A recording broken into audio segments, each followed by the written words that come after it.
नमस्कार, मैं हूं सुरेंद्र सिंह। हाथी के दांत दिखाने के लिए होते हैं, खाने के लिए नहीं। ठीक कांग्रेस में राहुल गांधी की उपस्थिति भी इस तरह की ही है। 52-53 साल के राहुल गांधी हाथी के दांत हैं। इनके पीछे बुजुर्गों की एक बड़ी फौज है।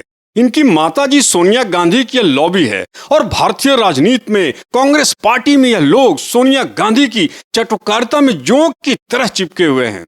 और ये सब चाटुकारिता का चादर ओढ़े कांग्रेस पार्टी की व्यवस्था में जो अपनी अवस्था के साथ साथ राहुल गांधी की अवस्था को भी बुजुर्ग बना रहे हैं। 80 पार खड़गे तो अब ठीक से घोषणा पत्र भी नहीं पढ़ पाते, हांफने लगते हैं। कांग्रेस युवा टीम में किनारे लग चुके राजस्थान के सचिन पायलट को छोड़ दें तो कोई राहुल गांधी के हम उम्र कोई नहीं, क्योंकि बुजुर्गों की लॉबी में राहुल गांधी एक दिखावा है। अपनी बुद्धि पर वे नहीं चलते। आज कांग्रेस पार्टी में नए लोग नहीं, ना नया विचार है, ना कोई नया आइडिया, ना कोई नया मॉडल। एक समय को थामे हुए है यह पार्टी। दिल्ली में भी हार जाने की वजह करप्शन और उम्र दराज हो चुकी शीला दीक्षित थी। राहुल गांधी को अपने चोर चोर मौसेरे भाई तो अब मत कहिए, अब सगे भाई कहिए। और इंडिया गठबंधन के सहयोगी अरविंद केजरीवाल से सीखने की जरूरत है। ये कहिए कि दिल्ली में अली बाबा 69 चोरों का चुनाव लड़ने की कोई विद्या नहीं थी। कौन सा चुनाव लड़ा था इससे पहले? कोई नहीं। लेकिन ऊर्जा इस तरह की कि दिल्ली में कांग्रेस को ही साथ कर कांग्रेस का ही निपटारा करने वाले सब यंग नेता हैं, जो अपने सिर्फ घुमावदार बातों से, जी हाँ, सिर्फ घुमावदार बातों से दिल्ली के 67 सीट हाथों में ले लिया और दिल्ली से कांग्रेस खत्म हो गई। ये था केजरीवाल एंड टीम के असली यंग जनरेशन का कमाल, नकली धमाल। और आज भी राहुल गांधी अपने बुजुर्गों की धोती और माता की आंचल में ही पल रहे हैं। और आज भी कांग्रेस के सहारे अरविंद केजरीवाल पूरे देश में प्रधानमंत्री बनने का विकल्प ढूंढ रहे हैं। इसके बावजूद भी कांग्रेस के आंखों पर मोतियाबिंद की मोटी परत चढ़ी हुई है। कांग्रेस ने केजरीवाल को भिक्षा देकर शिक्षा नहीं लिया। कांग्रेस पार्टी का पंच लाइन है, हाथ देश का बदलेगा हालात। इंडिया गठबंधन का पंच लाइन है, लोकतंत्र बचाओ।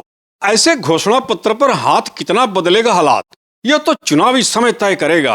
हालांकि सत्ता पक्ष यानी मोदी सरकार के खिलाफ लोकतंत्र बचाओ कितना मुख्य है या इसके आड़ में चुनाव का लाभ उठाना प्रमुख है, यह देखना होगा। पूरब से पश्चिम तक, कश्मीर से कन्याकुमारी तक गठबंधन के सारे सहयोगियों के सिलसिलेवार लिस्ट देखी जाए तो सबके सब परिवारवाद के खंभे पर खड़े हैं।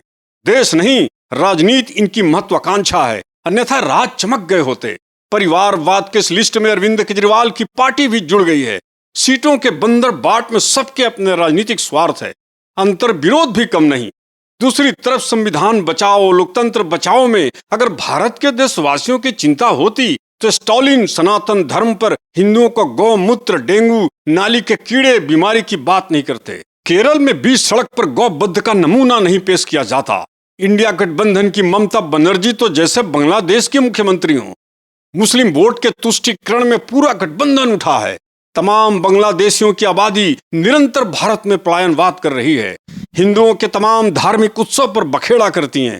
अरविंद केजरीवाल खालिस्तानी समर्थकों, दिल्ली में रोहिंग्या का जमावड़ा, सीए का विरोध करने वालों का संरक्षण, शाहीन बाग, किसानों, पहलवानों, मुसलमानों पर तुष्टीकरण, इनका व्यवहार ही पूरा पूरा अराजक रहा है।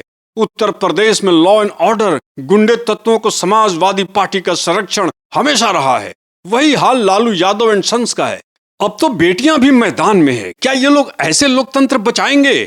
मुस्लिम वोट बैंक के स्वार्थ में धारा 370 पर, कश्मीर के पत्थरबाजों पर मुफ्ती महबूबा, अब्दुल्ला और कांग्रेस की हमेशा चुप्पी साधना में गुजारी है। 1990 से लेकर 2019 तक कश्मीर पर 4600 से ऊपर लोग शहीद हुए। कांग्रेस के तमाम वकील भारत विरोधी एजेंडे के पक्ष में कोर्ट में जिरह करते रहे हैं। आखिरकार इंडिया गठबंधन के सहयोगी लोकतंत्र इस तरह कैसे बचाएंगे? भारत विरोधी एकजुटता का प्रदर्शन से संविधान की रक्षा तय होगी? जनभावना के प्रति कितना इंसाफ है, विचार कितना साफ है, यह लोकतंत्र देख रहा है। हाँ, एक बात की चतुराई कांग्रेस ने अपने न्याय घोषणा पत्र में जरूर की है। कांग्रेस ने अपने न्याय घोषणा पत्र में ओपीएस यानी ओल्ड पेंशन स्कीम पर चुप्पी साध कर दिखाई है। इंडिया गठबंधन के पार्टी सहयोगियों के वैकल्पिक नीतियों और नैतिक मूल्यों का अवलोकन और सभी पार्टियों के नैरेटिव का फैसला का निराकरण मोए मोए जनता जनार्दन ही करेगी। एक बात जानते हुए चलिए, मलेशिया से जब सिंगापुर अलग हुआ तो उसके पास राजनीतिक के दो विकल्प थे। एक भारत की तरह डेमोक्रेसी को अपनाना और दूसरी तरफ चीन की एकाकी सरकार की तरह देश चलाना। लेकिन तब के सिंगापुर के प्रधानमंत्री ली कुआन यू ने देखा कि ज्यादातर भारत में पार्टियां देश हित में काम को छोड़कर एक दूसरे की टांग खिंचाई करने में लगी रहती हैं, जिसमें उन्होंने भारत में सर्व संसाधन होते हुए भी यहाँ सर्वोत्तम विकास नहीं देखा।